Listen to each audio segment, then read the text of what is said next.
Hello everyone, कैसे हो तुम लोग। I hope you all are good और अपनी प्रिपरेशन कर रहे हो। तो आज हम लोग जो है 6 जून का रिव्यू करेंगे और 5 जून की जो थर्ड शिफ्ट रह गई थी उसको भी कंप्लीट करेंगे। फीवर था, तबीयत ख़राब है, इसलिए टाइम से नहीं आ पाया। अब जिसे करना है वो कर लेगा, बाकी लोगों ने जिसने कर लिया है उसके लिए नो प्रॉब्लम, मैं लेट हूँ, तुम्हारी कोई इसमें गलती नहीं है। तो कांग्रेस की स्थापना कब हुई थी, पहला क्वेश्चन है। तो ये हुई थी तुम्हारी 1885 में। कौन सी डेट को? 28 दिसंबर 1885 में कांग्रेस की स्थापना हुई थी। किसने करी थी? A.O. ह्यूम ने करी थी, जो कि कहाँ का नागरिक था? स्कॉटिश स्कॉटलैंड का नागरिक था, स्कॉटिश रेजिडेंट था। एओ का इसका जो पूरा नाम था, क्या नाम था? Allan Octavian Hume. क्या नाम है इसका? Allan Octavian Hume. और इसकी जो स्थापना हुई थी कहाँ हुई थी? ये हुई थी बॉम्बे में। और कांग्रेस के पहले प्रेसिडेंट कौन बना था? कांग्रेस के पहले प्रेसिडेंट बने थे तुम्हारे WC बनर्जी। कौन बने थे? WC बनर्जी कांग्रेस के फर्स्ट प्रेसिडेंट बने थे। सबसे यंगेस्ट कौन थे? यंगेस्ट प्रेसिडेंट इसके कांग्रेस के यंगेस्ट प्रेसिडेंट थे अबुल कलाम आज़ाद। कौन था? अबुल कलाम आज़ाद थे। और ये कब बने थे? 1923 में बने थे। और पहला इंग्लिश पर्सन जो बना था, पहला इंग्लिश मैन जो कि प्रेसिडेंट बना था कांग्रेस का,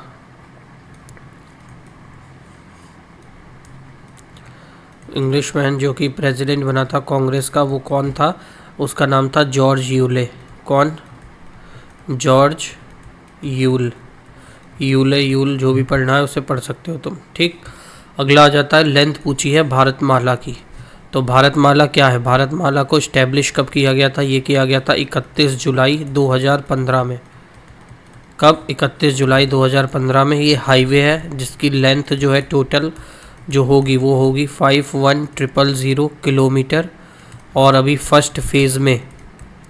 फर्स्ट फेज़ जो हुआ है इसका, इसमें ये 29,000 किलोमीटर बन के तैयार हो चुकी है, जिसमें कितना खर्चा आया है? टोटल 5.5 ट्रिलियन रुपीस का इसमें खर्चा आया है। कितना आया है? 5.5 ट्रिलियन का खर्च आया है 29,000 किलोमीटर बनाने में, ठीक। अगला क्वेश्चन क्या है कि हु कंडक्टेड द 74वां कॉन्स्टिट्यूशनल अमेंडमेंट? नगर निगम इलेक्शन कौन कंडक्ट करता है? तो ये जो है किसी राज्य का विधानमंडल कानून द्वारा किसी नगर पालिका के उन संसद सदस्यों और विधानसभा सदस्यों के प्रतिनिधित्व प्रदान कर सकता है सॉरी, देख ही रहे हो हालत क्या है, जिनके निर्वाचन क्षेत्र नगर पालिका के क्षेत्र में स्थित है, तथा राज्य और राज्य विधान परिषद के उन सदस्यों के प्रतिनिधित्व प्रदान कर सकता है जो शहर में मतदान के रूप में पंजीकृत है। जून के मंथ में मेरे को ठंड लग रही है। Who removes the acidity? क्या है वो नहीं आएगा, विच कोई वो, ठीक है चलो जो लिखा है। एसिडिटी क्या रिमूव कर, एसिडिटी कैसे हमारे पेट से सही होती है? तो उसके लिए हमें क्या खाना पड़ता है? एंटी एसिड खाने पड़ते हैं, जैसे जेलोसिल हो गया। या एसिडिटी है तो हमें बेसिक जो होते हैं बेस वाले सब्सटेंस खाने पड़ते हैं। इनो क्या है? जैसे इनो भी बेस है, ऐसे ginger, mint, basil, aloe vera water to get relief from the acidity. In some cases, doctor may prescribe medication such as H2 blocker और PPLS। ऐसे AC लॉग भी खा सकते हो ऑप्शन। और इसको क्या कहा जाता है? हाइपर एसिडिटी भी इसको कहा जाता है, ठीक। अगला क्वेश्चन, शोला ट्री कैसा होता है? तो ये होता है तुम्हारा शोला ट्री, तो छोटा सा पेड़ होता है, पहाड़ियों में होता है ये शोला ट्री। तो ये जो होता है ये एक छोटा ट्रॉपिकल माउंटेन फॉरेस्ट होता है, जो कि फाउंड कहाँ पर किया जाता है? Between the grasslands of higher mountain region of South Africa में, साउथ इंडिया में, जैसे केरल, कर्नाटक और तमिलनाडु के एरिया में ये शोल ट्री जो है फाउंड होता है। ये है वो शोल ट्री जो कि फाउंड होता है। और ये कैसा ट्री है? ये तुम्हारा ड्वार्फ ट्री है, मतलब बौना, छोटा, बड़ा पेड़ नहीं होता है ये। अगला क्वेश्चन देखो क्या है, 17 साल बाद हमारे प्रधानमंत्री जी जो कहाँ पे विज़िट करने गए हैं? तो हमारे प्रधानमंत्री जी ने 17 साल बाद जो है विज़िट करी है, वो करी है नाइजीरिया में। कहाँ पे? नाइजीरिया में करी है। वहाँ के राष्ट्रपति कौन है? अहमद ट्यूबेन ने न्योता पर पहली बार वहाँ गए थे नाइजीरिया, और ये 17 साल बाद गए। इससे पहले जो है 2007 में डॉक्टर मनमोहन सिंह गए थे नाइजीरिया दौरे पर। ठीक, तो पीएम मोदी रविवार को टिबुनी में मुलाकात करेंगे। रविवार को राष्ट्रपति टिबुनू जिसका पूरा नाम है अहमद टिबुनू से मुलाकात होगी, और वहाँ पे अच्छे संबंधों के बारे में बातचीत वगैरह होगी। और नाइजीरिया में जो है 150 से ज़्यादा भारतीय कंपनियां हैं, जिसमें 2 लाख करोड़ से ज़्यादा का जो है कारोबार है वहाँ पे हमारा। ठीक, अगला क्वेश्चन देखो, when was Eklavya model resistance school built. तो एकलव्य मॉडल रेजिस्टेंस स्कूल को कब शुरू किया गया था? ये किया गया था 1997 से 1998 में। इसका क्या काम है? तो ये जो है क्वालिटी एजुकेशन प्रोवाइड कराता है जो भी शेड्यूल ट्राइब के बच्चे हैं जो रिमोट एरियाज़ में रहते हैं, जिससे कि उनको अच्छी खासी अपॉर्चुनिटी मिल सके। हायर और प्रोफेशनल एजुकेशन के कोर्स कराते हैं, जिससे उन्हें आगे रोज़गार मिल सके अलग अलग वेरियस सेक्टर्स में। और इस स्कूल में जो बच्चों की कैपेसिटी होती है वो 480 बच्चे बस इसमें एडमिशन ले सकते हैं। और school focus not only on the academic. तो स्कूल जो है फोकस करता है ना सिर्फ एकेडमिक एजुकेशन पर बल्कि ओवरऑल डेवलपमेंट में स्टूडेंट की। तो ये क्या है? एकलव्य मॉडल रेजिस्टेंस स्कूल, ये जो है शेड्यूल ट्राइब्स के लिए एक स्कूल खोला गया है, जिसको स्टेप कब इंट्रोड्यूस किया था? 97 से 98 के समय में।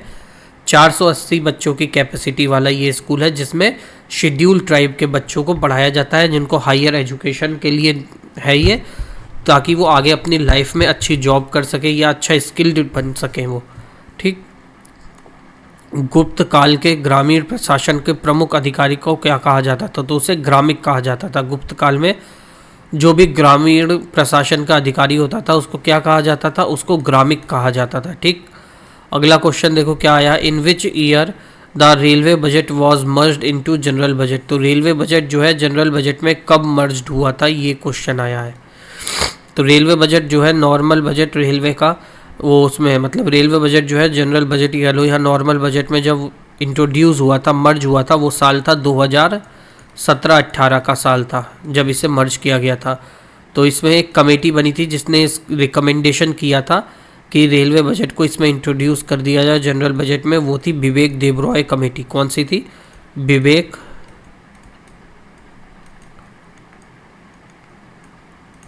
विवेक देबरॉय कमेटी बनी थी, और इसी कमेटी ने जो है रिकमेंड किया था, इसी कमेटी ने जो है रिकमेंड किया था कि ये जो है जनरल बजट के अंदर इसको रखा जाए।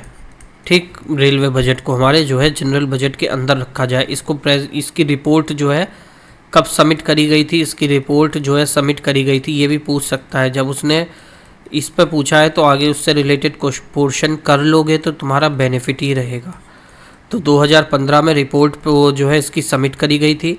इसको प्रेजेंट कब किया गया था? 2 फरवरी 2017 में। कब? 2 फरवरी 2017 में इसको प्रेजेंट किया था। और किसने प्रेजेंट किया था? लेट अरुण जेटली जी ने। किसने? अरुण जेटली जी ने जो है इसको प्रेजेंट किया था। ठीक, ये आ गया। और इसमें मर्ज कब हो गया था? 2017-18 में मर्ज हुआ था। और ये मर्ज होने से पहले जब सेपरेट कब हुआ था? तो इसे सेपरेट जो है करा गया था 1924 में। कब किया गया था इसको सेपरेट, रेलवे बजट को जनरल बजट से? 1924 में किया गया था। किसके रिकमेंडेशन पे किया गया था? किसने रिकमेंड किया था सेपरेशन के लिए? रिकमेंडेशन किसने दिया था? ये दिया था एकवर्थ कमेटी ने। एकवर्थ कमेटी कौन थी? एकवर्थ कमेटी थी जिसने इसको सेपरेट करने का जो है डिसीजन लिया था, रिकमेंडेशन दिया था। तो ये अगर उसने मर्जर पूछा है तो सेपरेशन भी पूछ सकता है, तो तुम तैयार रहो। हु इलेक्ट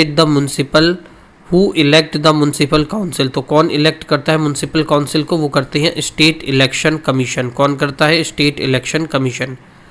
अगला क्वेश्चन आता है, when did the maximum growth rate occur in context of Indian census. तो इंडिया के सेंसस में मैक्सिमम ग्रोथ रेट जो होती है कब होती है? वो मतलब मैक्सिमम ग्रोथ रेट जो है सेंसस के रिकॉर्ड में कब हुई है? तो वो decadal population growth rate percentage जो हुई है वो सेंसस 1961 से 71 के समय में हुई थी, जब हुई थी 24.80%। कितनी? 24.80% की जो है मैक्सिमम ग्रोथ देखी गई थी। कब? 1961 से 1971 के समय। देखो सेंसस से भी क्वेश्चन आया हुआ है और सेंसस टॉपिक भी मैंने अपने स्टैटिक जीके वाली प्लेलिस्ट में करा रखा है, तो तुम वहाँ से सेंसस को भी देख सकते हो जाके, अगर तुम्हारी इच्छा हो तो। अगला क्वेश्चन अगर सेंसस से ये पूछ रहा है तो अगली बार क्वेश्चन में पूछ सकता है सेंसस से कुछ और भी, जैसे कि बच्चों का इंडेक्स कितना बड़ा है, डेथ रेशियो उसने पहले पूछ चुका है।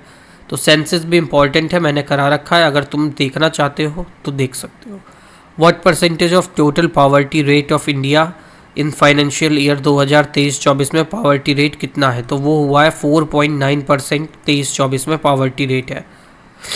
By using this revised cut off India all India poverty rate fall from 29.5% जो कि 2011-12 में था, अब हो गया है 4.9% 23-24 में, और एन अनप्रेसिडेंट 24.6% जो है उसका रिडक्शन हुआ है 12 सालों में।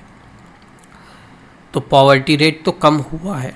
अब आ जाती है तुम्हारी अगली शिफ्ट जो कि है तुम्हारी 6 जून आज की फर्स्ट शिफ्ट में। पहला क्वेश्चन देखो क्या आया है, इंडियन नेवी की थीम पूछी है इसने। तो क्या है इंडियन नेवी की थीम? Strength and power through innovation and indigenisation. Strength and power through innovation and indigenisation, ये रिफ्लेक्ट करता है नेवी की ऑनगोइंग फोकस को और इन्हेंस करता है डिफेंस कैपेबिलिटी को through cutting the edge technologies and self Reliance.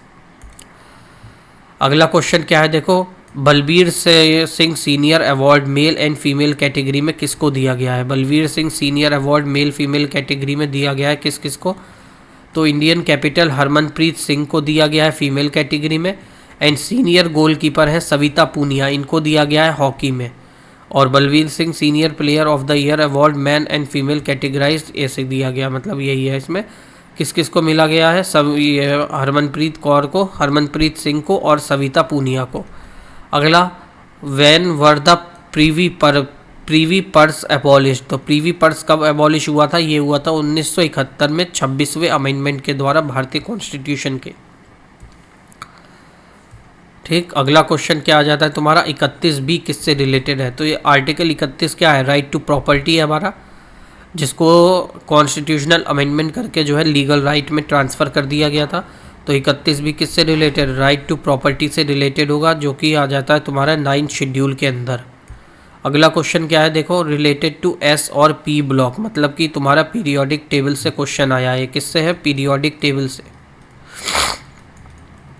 Periodic table से क्वेश्चन पूछा है इसने। S ब्लॉक जो होता है ये होता है तुम्हारा ग्रुप 1 और ग्रुप 2। कौन सा होता है? ग्रुप 1 से लेके ग्रुप 2 तक जो है ये तुम्हारा S ब्लॉक रहता है, और P ब्लॉक जो होता है ग्रुप 13 से ग्रुप 18 तक रहता है।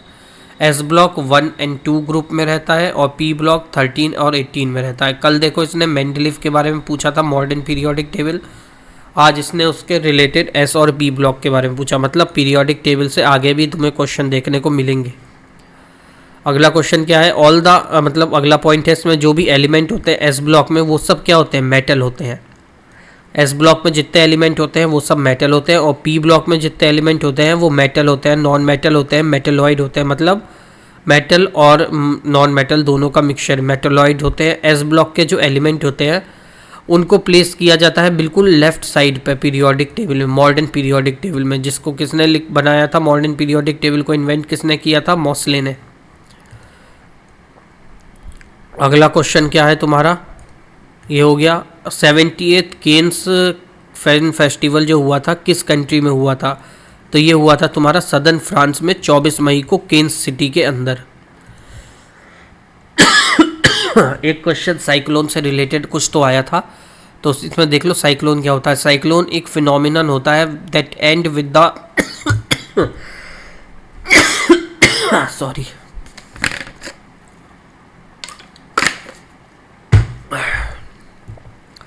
with the formation of very low pressure system and very high speed wind revolving around it.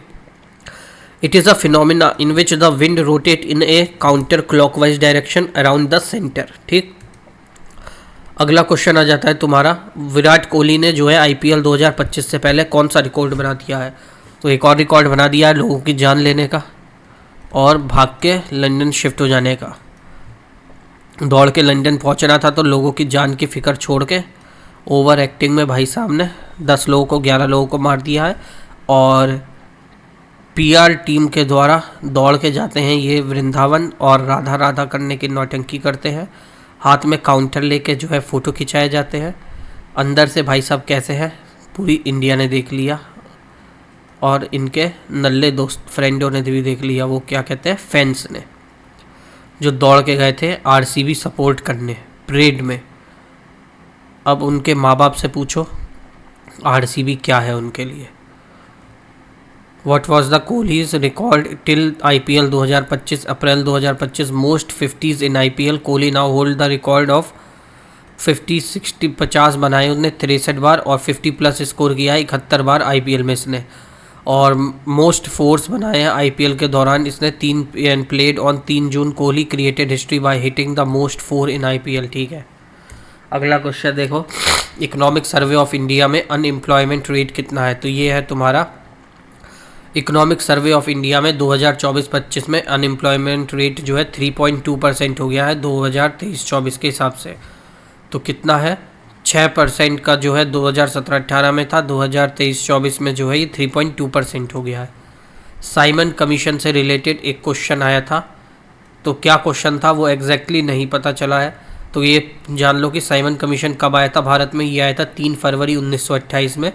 इस ग्रुप में जो है टोटल 7 लोग थे और सातों के सातों जो है विदेशी थे, इसलिए इसका विरोध किया जा रहा था साइमन कमीशन का। और इसी साइमन कमीशन को गो साइमन के नारे लगाते समय लाला लाजपत राय जी के सर पर लाठी पड़ी थी और 2-3 दिन बाद उनकी मृत्यु भी हो गई थी। इसको हेड किसने किया था? इसको हेड किया था सर जॉन साइमन में, सर गया भाड़ में, जॉन साइमन ने किया था। और ये कब हुआ था? 8 नवंबर 1927 में हुआ था ये। अब आती है तुम्हारी सेकेंड शिफ्ट।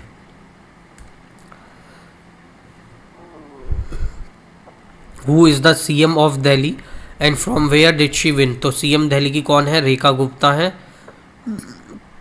शालीमार बाग कॉन्स्टिट्यूएंसी से इन्होंने जो है जीता है। और इन्हें स्ट्रीट डॉग से बहुत प्रॉब्लम हो रही है, लेकिन गाय जो सड़कों पर पड़ी हुई हैं उनसे इन्हें कोई दिक्कत नहीं है। वो मिट्टी खाएं या पॉलीथीन खाएं या वो मरे, उससे इन्हें दिक्कत नहीं है और कुछ नहीं कह सकते। यही है बस। न्यू चेयरमैन इसरो के कौन बनाए गए हैं? तो वो बने हैं डॉक्टर वी नारायण। कौन बने हैं? डॉक्टर वी नारायण बनाए गए हैं इसरो के नए चेयरमैन। और secretary of the department of space कौन बनाए गए हैं? Doctor V Narayan. नाम याद रखना। अगला देखो, इसरो के बारे में भी पूछ सकता है अगर उसने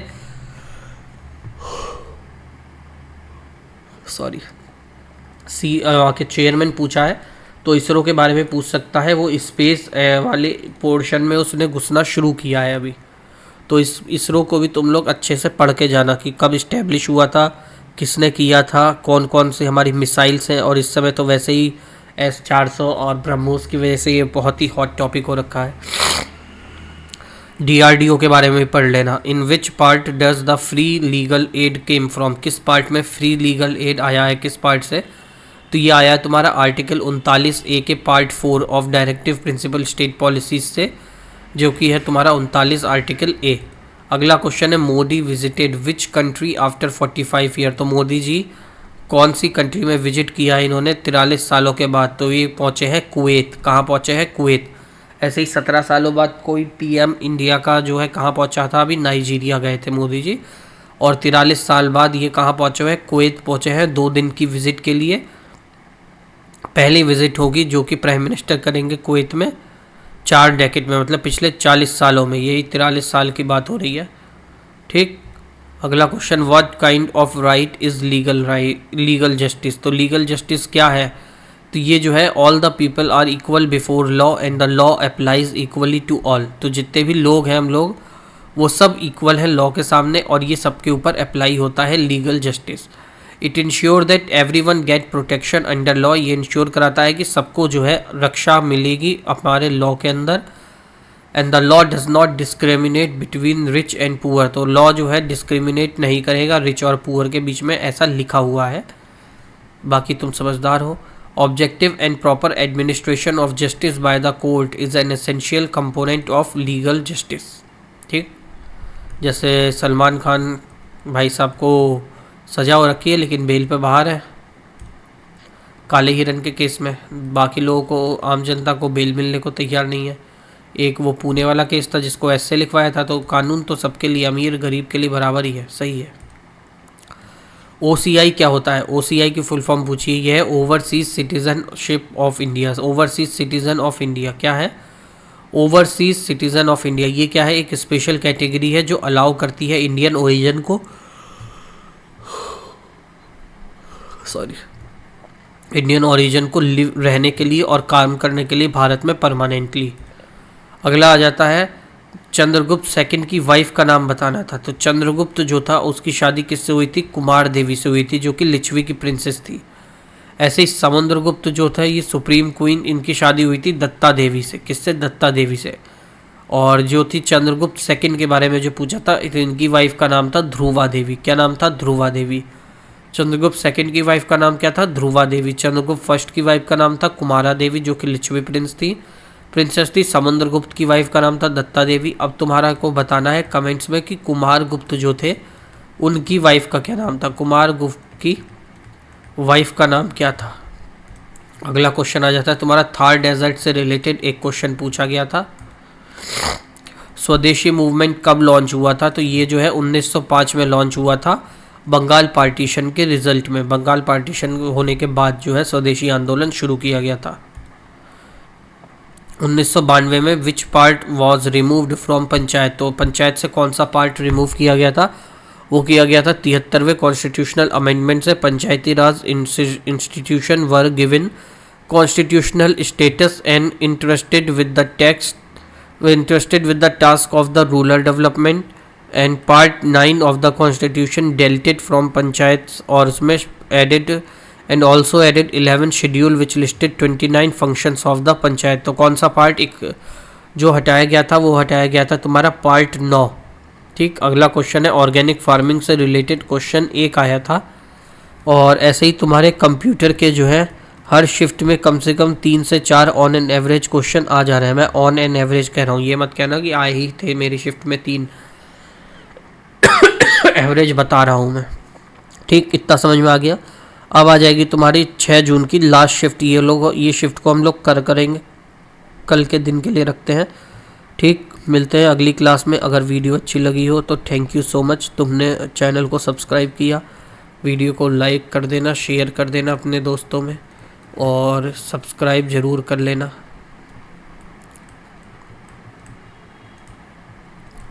वीडियो लेट है तो ज़्यादा कुछ कह नहीं सकता सब्सक्राइब वगैरह के लिए। तबीयत ख़राब थी, एक्सक्यूज़ भी नहीं दे सकते। तो मिलते हैं अगली क्लास में। चलो।